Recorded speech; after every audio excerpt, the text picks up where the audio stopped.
Bien-aimés, que la paix, la miséricorde, la grâce de notre Seigneur et Sauveur Jésus-Christ soit encore avec vous et qu'il dispose une fois de plus vos cœurs afin que vous puissiez recevoir ce message avec joie, amour, paix, simplicité, sincérité et vérité de cœur au nom puissant de Jésus-Christ de Nazareth. Amen. Bien-aimés, je vais vous parler de l'idolâtrie. Bien-aimés, on s'est rendu compte que plusieurs disent servir Dieu et pourtant ils sont encore dans l'idolâtrie.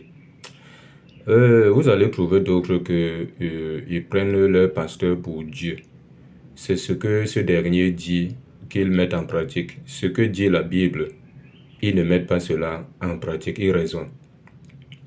D'autres même qui disent qu'ils sont des enfants de Dieu, mais tout le temps ils sont toujours au village pour aller s'agresser à leurs personnes mortes. D'autres même se prosternent même devant les idoles, hein, carrément devant les idoles. D'autres même le croient chez eux et même à leur cour, tout le temps ils se baladent avec la croix, les chapelets, ainsi de suite. Bien aimé à la lumière de la parole, est-ce qu'un chrétien doit se lier à de telles choses? On va examiner de fond en comble. Si toi qui écoutes ce message, tu te retrouves dans cette situation, sache que tu es dans l'idolâtrie. Et aucun idolâtre n'héritera la vie éternelle.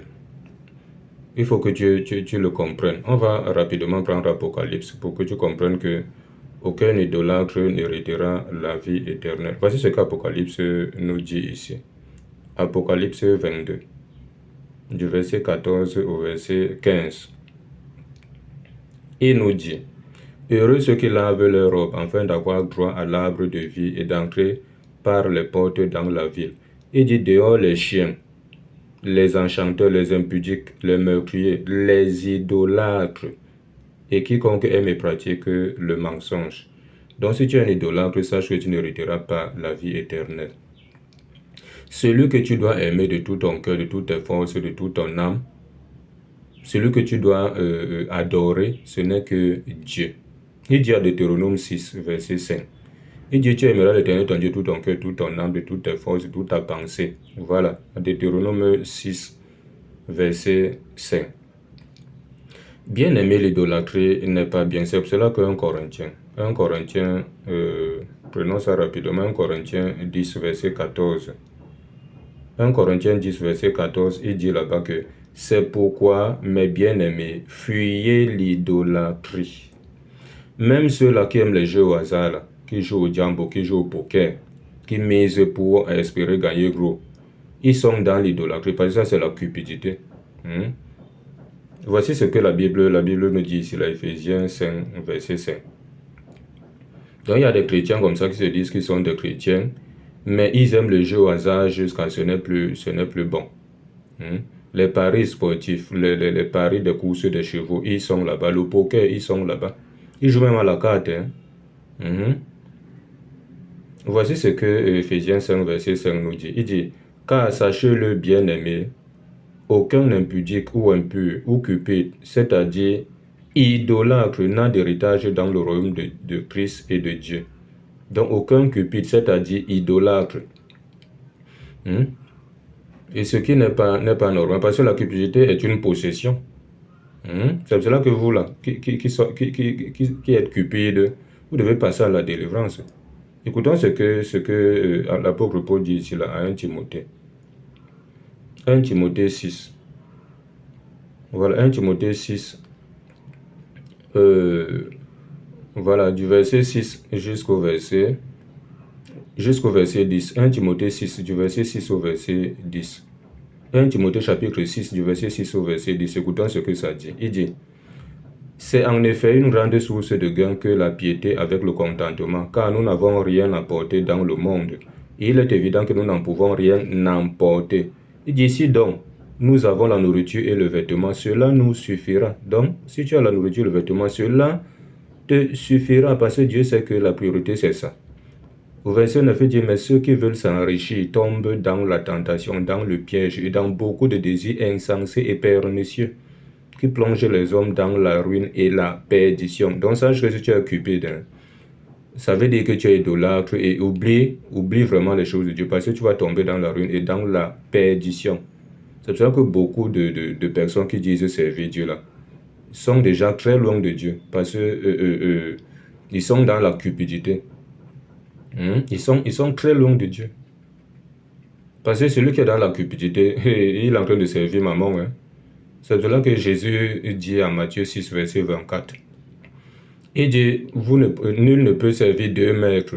Oui, s'attachera à l'un et méprisera l'autre, aimera l'un et haïra l'autre. Vous ne pouvez servir Dieu, maman. Maman, c'est le Dieu des richesses. C'est le diable. Au verset 10 de 1 Timothée 6, il dit, car l'amour de l'argent est une racine de tous les maux, et quelques-uns en étant possédés, donc c'est la possession, se sont égarés loin de la foi et se sont jetés eux-mêmes dans bien des tourments. Donc si tu es cupide, sache que toi-même tu as appris sur toi de t'égarer loin de la foi. Tu parles de Jésus, mais tu n'es plus dans la foi, tu n'es plus dans les choses de Dieu. Bien aimer l'idolâtrie est l'adoration des idoles ou l'amour excessif d'une personne ou d'une chose. N'est pas l'amour excessif de quelqu'un dans ton cœur si ce n'est l'amour de Dieu. N'adore pas les idoles. Si tu es un idolâtre, tu n'hériteras pas la vie éternelle comme on a dit. Depuis le temps de la loi, Dieu condamnait fermement l'idolâtrie. Parce que quand tu es dans l'idolâtrie, tu es en train de servir d'autres dieux que le Dieu vivant, le Dieu invisible. Écoutons ce qu'il avait dit quand il donnait les 10 commandements au peuple d'Israël. À Exode 20, à partir du verset 3, Exode 20 à partir du verset 3, il dit, « Tu n'auras point d'autre Dieu devant ma face. Tu ne te feras point d'image taillée, ni de représentation quelconque des choses qui sont en haut dans les cieux, qui sont en bas sur la terre, et qui sont dans les eaux plus bas que la terre.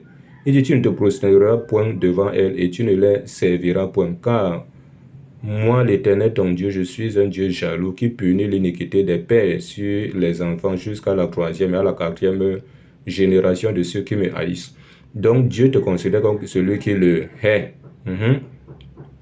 Donc, c'est pas normal. Vous allez trouver d'autres que dans leur chambre, ils ont les photos soit de Jésus, soit de Marie ou de je ne sais quoi, de Archange Michel ou autre. Et vous êtes là, vous croyez que vous êtes dans le service, vous êtes dans l'idolâtrie. Vous êtes en train de faire une représentation des choses qui sont en haut. Jésus-Christ est mort, il est ressuscité, il est monté au ciel. Comment toi tu fais encore une représentation de lui sur terre et tu mets ça dans ta chambre? Ce n'est pas normal. Qui était là à l'époque là pour le filmer? Donc l'idolâtrie n'est pas bien. On va continuer à Isaïe. Isaïe 8, verset 19. Écoutons ce que Isaïe 8, verset 19 nous dit ici.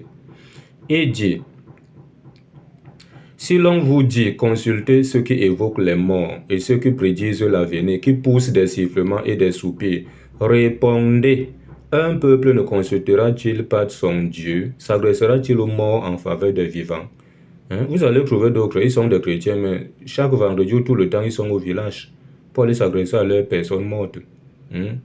Que celui-là ou celle-là les ouvre des portes, vraiment, ils souffrent, ils ne vont pas bien, que la paix soit dans leur maison et autres. Quelqu'un qui est déjà décédé, et tu peux encore t'adresser à lui, d'autres parlent même carrément déterrer une partie de leurs personnes mortes pour mettre ça à l'abri, soit du soleil, soit de la pluie, disant que cette personne est en train de dire qu'il pleut sur elle, voilà. Vous voyez, des choses abominables. Ça, sont des connexions avec le monde des ténèbres. Oh, le Seigneur n'est pas dedans. Et vous allez finir comme ça et aller encore dire que Jésus. Attention, Jésus n'est pas dedans. Donc toi, le chrétien, évite ces choses-là. Lévitique 20, verset 6 nous dit, « Si quelqu'un s'agresse aux morts et aux esprits pour se prostituer, après eux, je tournerai ma face contre cet homme, je le retrancherai du milieu de mon peuple. » Donc même au temps de la loi, Dieu cognait fort sur l'idolâtrie, parce que l'idolâtrie n'est pas bien. L'idolâtrie n'est pas bien. Vous allez trouver d'autres qu'ils ne peuvent même plus prier sans toutefois avoir l'huile qu'ils appellent l'huile d'onction. Au temps de la loi, cette huile-là même, ce n'est pas n'importe qui. On ne voyait pas ça sur n'importe qui. On ne voyait pas ça sur n'importe qui. On voyait ça sur les Lévites. Et on interdisait même de faire une huile semblable à celle-là. Il y avait même une composition bien précise. Maintenant, on prend du n'importe quoi, on vous dit que c'est l'huile, parce que celui qui fait office de serviteur de Dieu a béni ça, ou je ne sais quoi, avec le sel partout. Vous allez trouver des gens, ils ont encore de tels artifices dans leur maison. Moindre chose comme ça, on asperge le sel béni, on asperge l'eau bénite, on asperge, je ne sais pas trop. Les choses qui n'ont pas de sens, vous êtes dans l'idolâtrie, vous devez vous repentir. Ce n'est pas normal, vous êtes dans l'idolâtrie. Dieu n'est pas dedans. Faut que vous compreniez ça. Voici ce que Ecclésias nous dit ici. On va prendre Ecclésias 9, versets 5 à 6. Ecclésias 9, versets 5 à 6 nous dit: Les vivants en effet savent qu'ils mourront, mais les morts ne savent rien, et il n'y a pour eux plus de salaire, puisque leur mémoire est oubliée. Toi qui portes tes pieds pour aller t'agresser à quelqu'un qui est déjà décédé, sache que lui là, on dit que leur mémoire est déjà oubliée, donc c'est déjà oublié. Voilà. Au verset 6, on dit: Et leur amour, et leur haine, et leur envie ont déjà péri. Ils n'auront plus jamais aucune part à tout ce qui se fait sous le soleil. Donc, fuir de telles choses, ce n'est pas bon, ce n'est pas agréable à Dieu. Donc, tout le temps, il faut aller soit jeter la poule quelque part, soit aller adorer un arbre. Soit, ils ont même le haut lieu, ils partent soit verser des choses, je ne sais pas trop, une pléthore de choses comme ça. Ce qui n'est pas normal, un chrétien ne se lie ni de près ni de loin à de telles pratiques. Donc toi, le chrétien, si tu es lié à de telles choses, tu es dans l'idolâtrie. Et on a lu qu'aucun idolâtre n'héritera la vie éternelle. Adore uniquement Dieu, aime Dieu de tout ton cœur, de toutes tes forces, de toute ta pensée. Donc voilà un peu ce qu'il fallait que nous partageons. Au nom de Jésus-Christ, Amen.